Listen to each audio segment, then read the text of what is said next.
আকাশবাণী গুৱাহাটী পুৱাৰ আঞ্চলিক বাতৰি পঢ়িছোঁ উৎপল কুমাৰ দাসে।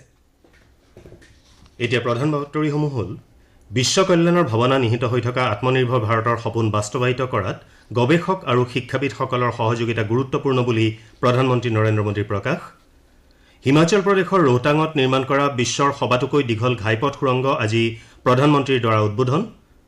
কৰ্মসংস্কৃতিৰ দ্বাৰা উৎপাদন বৃদ্ধিৰ জৰিয়তে অসমক শক্তিশালী ৰাজ্য হিচাপে প্ৰতিষ্ঠা লাভৰ বাবে সংকল্পবদ্ধ হ'বলৈ মুখ্যমন্ত্ৰী সৰ্বানন্দ সোণোৱালৰ জনসাধাৰণলৈ আহ্বান। অসমত কালিলৈকে কোভিড আক্ৰান্ত 1,48,960 গৰাকী লোকৰ আৰোগ্য লাভ আৰু ৰাজ্যৰ বান পৰিস্থিতিৰ সামান্য উন্নতি। 4খন জিলা এতিয়াও বানৰ কবলত। শ্ৰোতাসকল, মহাত্মা গান্ধীৰ 151 সংখ্যক জন্মবাৰ্ষিকী উপলক্ষে আমি প্ৰচাৰ কৰি অহা বিশেষ শৃংখলাৰ অংশ হিচাপে আজিৰ এই বুলেটিন গান্ধীজীৰ কথাৰে আৰম্ভ কৰিবলৈ লৈছোঁ। মহাত্মা গান্ধীয়ে এখন প্ৰাৰ্থনা সভাৰ অন্তত কৈছিল যে ভগৱানে আমাক সঠিক পথৰ সন্ধান দিয়ে। मेरा ईश्वर मुझको रोकता है शराब पीने से, मेरा ईश्वर मुझको रोकता है व्यभिचार करने से, मेरा ईश्वर मुझको रोकता है किसी का खून करने से, मेरा ईश्वर रोकता है मुझको किसी को झुठलाने के लिए, किसी को धोखा देने से। वो तो ईश्वर है, उसका वो तो ईश्वर के सब गुण बने कि वो ईश्वर का गुण का मैं श्रवण करूं तो ईश्वर के नजदीक में पहुंच जाऊं। मैं ईश्वर का काम न करूं और पीछे ईश्वर का नाम दूं तो ईश्वर को धोखा देता हूं, सारा संसार को धोखा देता हूं और मैं पीछे धर्मी मिल जाता हूं, अधर्मी रहता हूं। तो मैं तो अधर्मी की हैसियत से जिंदा रहना ही नहीं चाहता हूं। এতিয়া শুনক বিতং বাতৰি। প্ৰধানমন্ত্ৰী নৰেন্দ্ৰ মোদীয়ে গৱেষক আৰু শিক্ষাবিদসকলক আত্মনিৰ্ভৰ ভাৰতৰ সপোন বাস্তৱায়িত কৰাৰ বাবে সহযোগিতা আগবঢ়াবলৈ আহ্বান জনোৱাৰ লগতে এই অভিযানত বিশ্ব কল্যাণৰ ভাৱনা নিহিত হৈ আছে বুলি উল্লেখ কৰিছে। ভিডিঅ' কনফাৰেন্সিং ব্যৱস্থাৰ মাধ্যমেৰে কালি বিয়লি বৈভৱ নামৰ গোলকীয় ভাৰতীয় বৈজ্ঞানিক শীৰ্ষ সন্মিলন মুকলি কৰি প্ৰধানমন্ত্ৰীয়ে কয় যে ভাৰতে অলপতে কেতবোৰ গুৰুত্বপূৰ্ণ সংস্কাৰ সাধন কৰিছে, যাৰ ফলত উদ্যোগ আৰু শিক্ষা জগতৰ বাবে ভালেমান সুযোগ সৃষ্টি হৈছে। ভাৰতীয় বিজ্ঞানৰ পৰম্পৰা অতিকে চহকী বুলি প্ৰকাশ কৰি প্ৰধানমন্ত্ৰীয়ে শিশুসকলক বিজ্ঞান অধ্যয়নৰ প্ৰতি আকৰ্ষিত কৰিবলৈ আহ্বান জনায়। প্ৰধানমন্ত্ৰীয়ে কয় যে চৰকাৰে কৃষকসকলক সহায় কৰাৰ বাবে দেশত উচ্চমানৰ বৈজ্ঞানিক গৱেষণা হোৱাটো বিচাৰে। তেওঁ কয় যে কৃষি গৱেষণা বিজ্ঞানীসকলে দাইলৰ উৎপাদন বৃদ্ধি কৰাৰ বাবে কঠোৰ পৰিশ্ৰম কৰি আছে। তেওঁ লগতে কয় যে ভাৰতত বিভিন্ন খাদ্যশস্যৰ উৎপাদন অভিলেখ পৰিমাণে বৃদ্ধি পাইছে যদিও সম্প্ৰতি দেশে একেবাৰে কম পৰিমাণৰ দাইলহে ৰপ্তানি কৰে। বিজ্ঞান গৱেষণা আৰু উদ্ভাৱনত উদগনি যোগোৱাৰ উদ্দেশ্যে ভালেমান ব্যৱস্থা গ্ৰহণ কৰা হৈছে বুলি উল্লেখ কৰি প্ৰধানমন্ত্ৰীয়ে কয় যে আৰ্থ-সামাজিক পৰিৱৰ্তনৰ বাবে চৰকাৰে চলোৱা প্ৰচেষ্টাৰ মূল ভেটিয়েই হৈছে বিজ্ঞান। প্ৰধানমন্ত্ৰী নৰেন্দ্ৰ মোদীয়ে আজি হিমাচল প্ৰদেশৰ ৰোহটাঙত নিৰ্মাণ কৰা বিশ্বৰ সবাতোকৈ দীঘল ঘাইপথ সুৰংগটো ৰাষ্ট্ৰৰ নামত উৎসৰ্গা কৰিব। হিমালয় পৰ্বতৰ পীৰ পঞ্জাল এলেকাত সমুদ্ৰপৃষ্ঠৰ পৰা প্ৰায় 10,000 ফুট উচ্চতাত অটল নামৰ এই অত্যাধুনিক সুৰংগটো নিৰ্মাণ কৰি উলিওৱা হৈছে। 9.02 কিলোমিটাৰ দৈৰ্ঘ্যৰ এই সুৰংগটোৱে মানালী আৰু লাহৌল স্পিতি এলেকাক সংযোগ কৰিব। এই সুৰংগটো নিৰ্মাণ হৈ উঠাৰ ফলত এতিয়া 12 মাহে অঞ্চল দুটাৰ মাজত যাতায়াত সম্ভৱ হৈ উঠিব। ইয়াৰ পূৰ্বে ব্যাপক তুষাৰপাতৰ বাবে বছৰৰ প্ৰায় 6 মাহ কাল কাশ্মীৰ উপত্যকাৰ বাকী অংশৰ সৈতে অঞ্চলটোৰ যোগাযোগ বিচ্ছিন্ন হৈ ৰৈছিল। এই সুৰংগটো নিৰ্মাণ হৈ উঠাৰ ফলত এতিয়া মানালী আৰু লেহৰ মাজৰ দূৰত্ব 46 কিলোমিটাৰলৈ হ্ৰাস পালে। এই সুৰংগটোৰে প্ৰতিদিনে 3,000খন সৰু বাহন আৰু 1,500খন ট্ৰাক প্ৰতি ঘণ্টাত সৰ্বাধিক 80 কিলোমিটাৰ বেগেৰে আহ যাহ কৰিব পাৰিব। মুখ্যমন্ত্ৰী সৰ্বানন্দ সোণোৱালে গান্ধীজীৰ অহিংস নীতিৰে শান্তিপূৰ্ণ আৰু শক্তিশালী সমাজ গঢ় দিয়াৰ বাবে জনসাধাৰণৰ প্ৰতি আহ্বান জনাইছে। অসম খাদী আৰু গ্ৰামোদ্যোগ বোৰ্ডৰ গুৱাহাটীৰ মুখ্য কাৰ্যালয়ত কালি অনুষ্ঠিত গান্ধী জয়ন্তীৰ অনুষ্ঠানত অংশ লৈ মুখ্যমন্ত্ৰীগৰাকীয়ে এই আহ্বান জনায়। তেওঁ কয় যে হিংসাই সমাজক দুৰ্বল কৰাৰ বিপৰীতে অহিংসাই সবল কৰে। তেওঁ বাপুজীৰ আদৰ্শৰে ৰাজ্যখনত একতাৰ ভাৱনা জগাই তুলি কঠোৰ পৰিশ্ৰমেৰে আত্মনিৰ্ভৰশীল অসম গঢ়াৰ বাবে সংকল্পবদ্ধ হ'বলৈ ৰাইজৰ প্ৰতি আহ্বান জনায়। গান্ধীজীৰ স্বৰাজৰ আদৰ্শৰে ভাৰতক সকলো দিশতে আত্মনিৰ্ভৰশীল কৰাৰ বাবে প্ৰধানমন্ত্ৰী নৰেন্দ্ৰ মোদীয়ে জনোৱা আহ্বানৰ কথা উল্লেখ কৰি মুখ্যমন্ত্ৰীয়ে কয় যে এই যাত্ৰাত সকলো অংশীদাৰ হ'ব লাগিব। তেওঁ পুনৰ কয় যে কোভিড সৃষ্ট পৰিস্থিতিৰ সময়ত নিজেই নিজৰ শক্তিৰ দ্বাৰা পৰিচালিত হৈ কেনেকৈ আগুৱাই যাব লাগে সেই কথা দেশৰ জনসাধাৰণে ভালকৈ অনুধাৱন কৰিছে।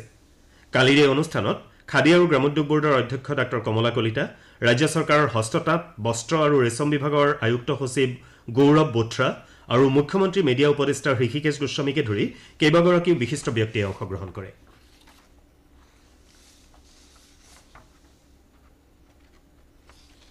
গোৱালপাৰীয়া লোকগীতৰ সম্ৰাজ্ঞী প্ৰতিমা বৰুৱা পাণ্ডেৰ আজি ৮৫ সংখ্যক জন্মবাৰ্ষিকী। ১৯৩৫ চনৰ আজিৰ দিনটোতেই গৌৰীপুৰৰ মাটিয়াবাগত এই মহান শিল্পীগৰাকীৰ জন্ম হৈছিল। কোভিডসৃষ্ট পৰিস্থিতিৰ বাধ্যবাধকতাৰ মাজতেই ৰাজ্যৰ বিভিন্ন স্থানৰ লগতে অন্যান্য ঠাইতো অনুৰাগী আৰু অনুগামীসকলে লোকসংস্কৃতিৰ মহান সাধক এইগৰাকী শিল্পীক অনুষ্টুপীয়াকৈ হলেও আজি শ্ৰদ্ধা যাচিবলৈ লৈছে। অসমত কালিৰ দিনটোত কোভিড আক্ৰান্ত ১,৪৪১ জন লোক সুস্থ হৈ উঠে। ইয়াকে লৈ ৰাজ্যখনত সুস্থ হৈ উঠা লোকৰ সংখ্যা ১,৪৮,৯৬০ লৈ বৃদ্ধি পাইছে। আনহাতে কালিৰ দিনটোত ১,৪১৬ জন লোকৰ শৰীৰত কোভিড পজিটিভ পোৱাত আক্ৰান্ত লোকৰ সংখ্যা ১,৮৩,৮১২ হৈছেগৈ। যোৱা ২৪ ঘণ্টাত ৰাজ্যখনত কোভিড আক্ৰান্ত ১০ জন লোকৰ মৃত্যু হৈছে।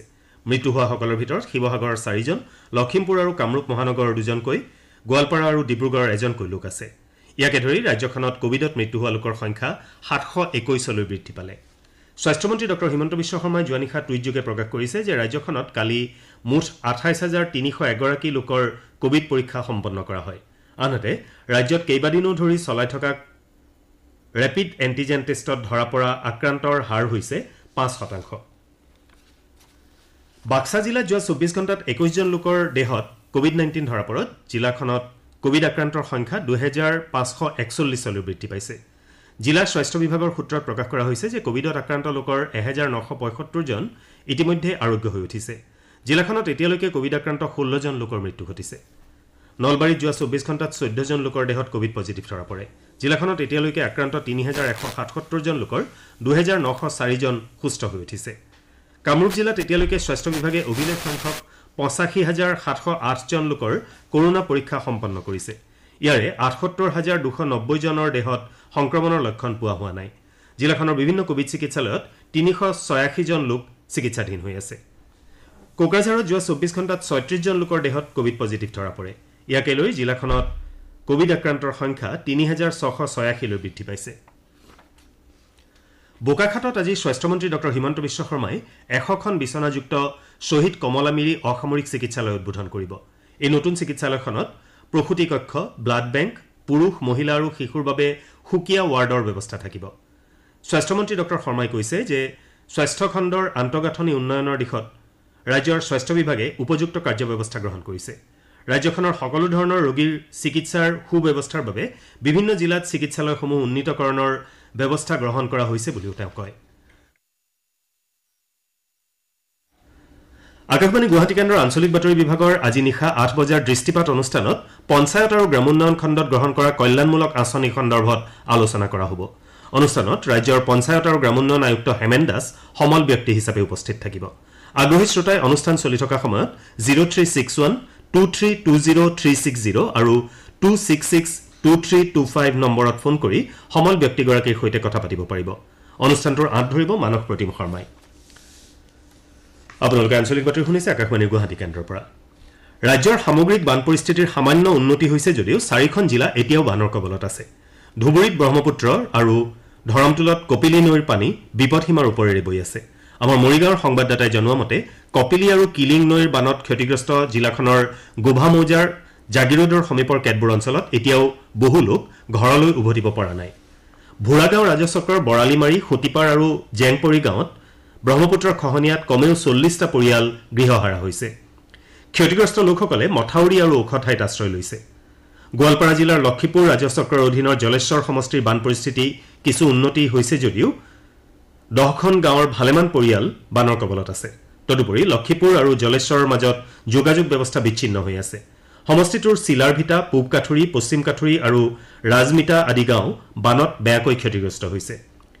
নগাঁও জিলাৰ কামপুৰত নিশাৰী নৈৰ পানীয়ে ভালেমান অঞ্চল প্লাবিত কৰাৰ ফলত বিস্তীৰ্ণ এলেকাৰ খেতিপথাৰ পানীত বুৰ গৈছে।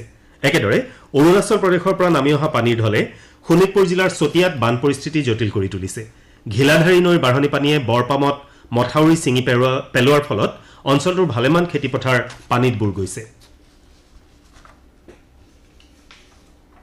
কেন্দ্ৰীয় জনজাতি পৰিক্ৰমা দপ্তৰৰ মন্ত্ৰী অৰ্জুন মুণ্ডাই কৈছে যে অসমকে ধৰি উত্তৰ পূৰ্বাঞ্চলৰ জনজাতীয় এলেকাসমূহত উৎপাদিত সামগ্ৰীৰ বিশ্বৰ বজাৰত বিশেষ চাহিদা আছে মন্ত্ৰীগৰাকীয়ে কালি গুৱাহাটীত এটা অনুষ্ঠানত অংশগ্ৰহণ কৰি কয় যে অঞ্চলটোৰ প্ৰচুৰ প্ৰাকৃতিক সম্পদৰ পৰা সা সামগ্ৰী উৎপাদনৰ জৰিয়তে বিশ্বৰ বজাৰত স্থান দখল কৰাটো সম্ভৱ হৈ উঠিব প্ৰধানমন্ত্ৰী বন ধন যোজনা সম্পৰ্কীয় এই আলোচনাত মন্ত্ৰীগৰাকীয়ে কেন্দ্ৰীয় চৰকাৰ অসম তথা উত্তৰ পূৰ্বাঞ্চলৰ যুৱ প্ৰজন্মৰ আশা আকাংক্ষা পূৰণৰ বাবে বিশেষ মনোযোগ দি আহিছে বুলি প্ৰকাশ কৰে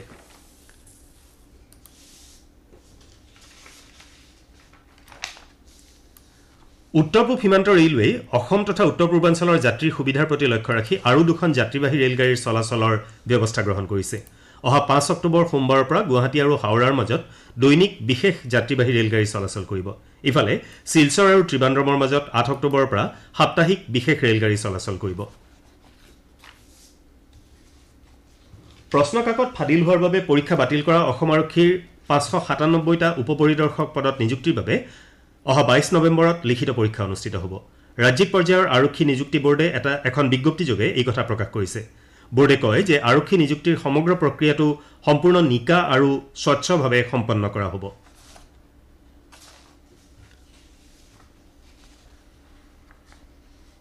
IPL ক্ৰিকেট প্ৰতিযোগিতাত আজি দুখন খেল অনুষ্ঠিত হ'ব বিয়লি 3:30 বজাত আবুধাবিত হ'বলগীয়া আজিৰ প্ৰথমখন খেলত ৰয়েল চেলেঞ্জাৰ্ছ বেংগালুৰু ৰাজস্থান ৰয়েলছৰ মুখামুখি হ'ব আনহাতে সন্ধিয়া 7:30 বজাত শাৰজাহত হ'বলগীয়া দ্বিতীয়খন খেলত কলকাতা নাইট ৰাইডাৰ্ছ দিল্লী কেপিটেলছৰ সন্মুখীন হ'ব ইফালে যোৱানিশা ডুবাইত হোৱা প্ৰতিযোগিতাৰ এখন খেলত ছানৰাইজাৰ্ছ হায়দৰাবাদে চেন্নাই ছুপাৰ কিংছক 9 ৰানত পৰাস্ত কৰে টছত জিকি প্ৰথমে বেট ধৰাৰ সিদ্ধান্ত লৈ হায়দৰাবাদে নিৰ্ধাৰিত 20 অভাৰত 5টা উইকেট হেৰুৱাই 164 ৰান সংগ্ৰহ কৰে হায়দৰাবাদৰ হৈ প্ৰিয়ম গাৰ্গে সৰ্বাধিক 51 ৰান সংগ্ৰহ কৰাৰ বিপৰীতে অলৰাউণ্ডাৰ অভিষেক শৰ্মাই 31 ৰানৰ বৰঙণি আগবঢ়ায় এতিয়া আজি গুৱাহাটীৰ পৰা প্ৰকাশিত দৈনিক বাতৰি কাকতৰ প্ৰথম পৃষ্ঠাৰ বাতৰি সমূহ অৱলোকন আগবঢ়াইছে অৰূপ কুমাৰ শৰ্মাই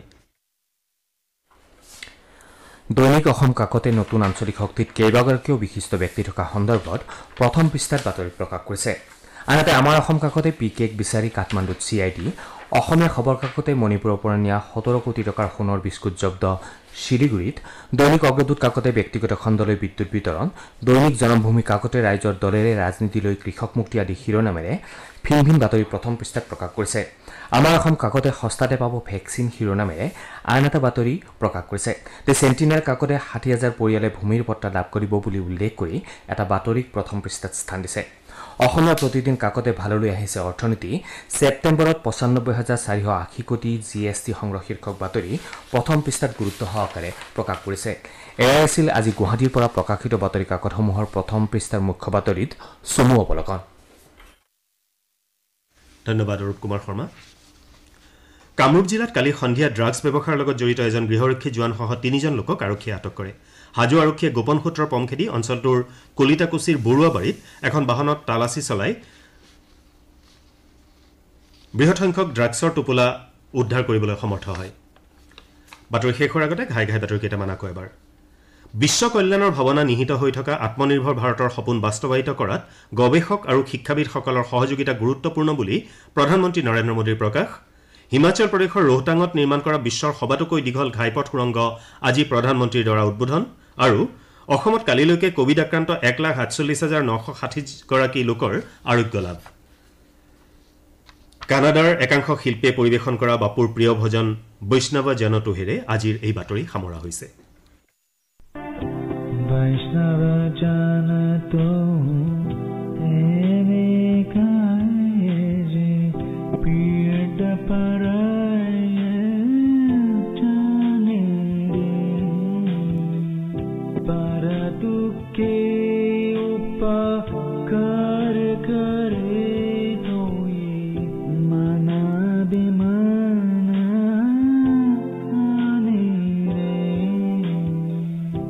Vaishnava Jana